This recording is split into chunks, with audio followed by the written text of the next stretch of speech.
So right away I'm seeing that it was insecurities that drove you and this person apart. That insecurities and overthinking was ultimately the death of this connection. And honestly, this could have been their insecurities, this could have been your insecurities, or it could have been a combination of you both.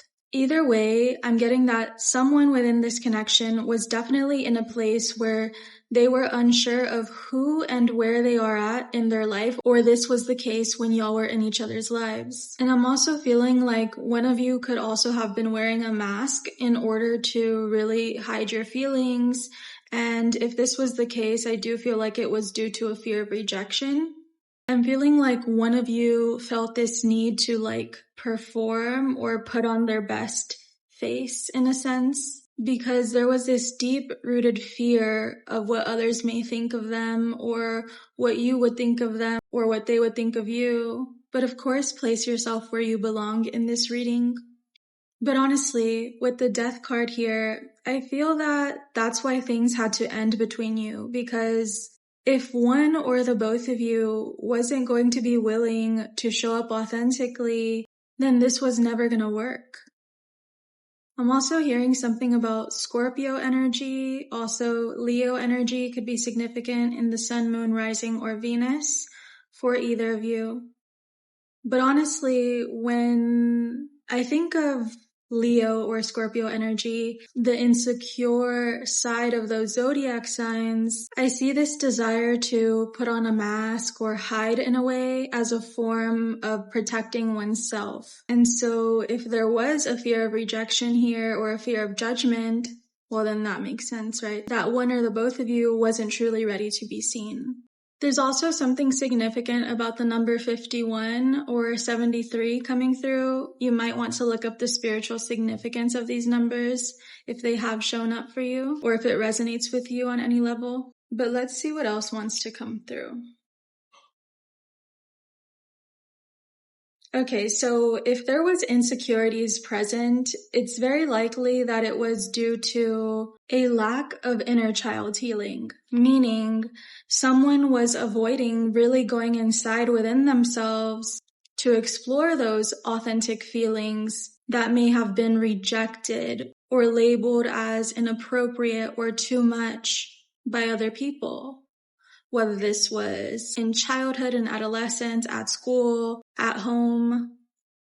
This was either one of you feeling like, I'm too much or I'm not good enough. I'm not enough. And I feel like someone here definitely could have used excuses to control or sabotage this connection. But I'm saying that the only way that this kind of thinking could be healed is to mend and acknowledge and forgive the things that have happened in the past in order to move forward and actually become a better version of oneself. Recognizing that only we can truly save ourselves, right? There might be people who come along to help us on our journey, but it's up to us to rescue ourselves from ourselves, meaning rescuing ourselves from our toxic patterns and habits and beliefs that may not have even belonged to us in the first place. And also with this breaking barriers card, I feel like these insecurities could also have been tied to cultural differences or a difference in social status or insecurities around a family situation or even a sexual orientation for some of you. Maybe being together would have required breaking a taboo perception. But I do feel like these insecurities will not be present forever. Of course, I can't guarantee that you and this person will try again or be together again. But in whatever romantic situations you find yourself in or they find themselves in moving forward, whether it's together with other people, I feel that there will be more of a willingness to confront these insecurities. There will be more willingness to confront any lingering feelings of agony or pain or danger or uncertainty. And I'm also seeing here that if the universe had to separate you two, it's because anyone who is operating in a connection from a place of insecurity is always on some level either going to be the cause of emotional distress and unnecessary conflict, or they're going to be a consistent receiver of unnecessary emotional distress and conflict. There would always be this lingering uncertainty coming from either side, meaning one of you would be unsure about how the other really feels. The connection would likely be imbalanced with one person giving more than the other. And there would be this feeling of not being able to grow, or this underlying feeling of discomfort, because in any place where we feel we cannot be ourselves, we will always be uncomfortable. And so that's why it's so important that we give our time and energy to those who can show up authentically. That way we ourselves know that it's safe to do so with that person or situation. But either way, the goal will always be getting to reach that point of authenticity with or without a romantic connection. Okay, so now I want to look at any raw emotions between you that may still be present, or anything that has been left unsaid. Okay, so here we have longing. I do feel like one of you is still secretly longing for the other.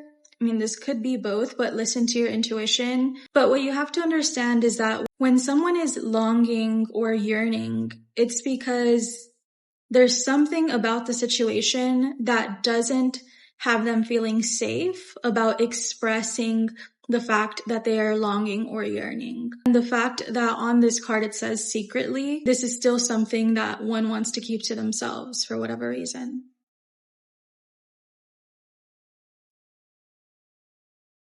And here we have trust.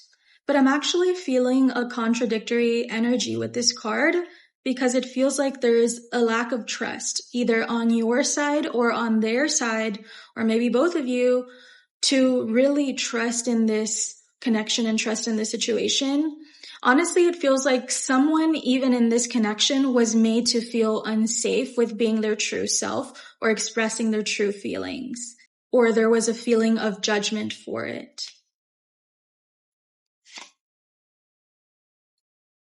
And I do see that someone is replaying conversations over and over. But again, this is something that someone who is insecure does, because they start overthinking, maybe I could have said that better, or maybe I could have expressed myself differently. Or they'll do this because they're thinking, well, what did they mean when they were saying that? Did they mean that in a good way or a bad way? Was that them telling me how they felt? Or were they lying when they said that? To me, this is giving someone not feeling entirely safe within the conversations that were had. And again, this is going back to fear of judgment, fear of vulnerability.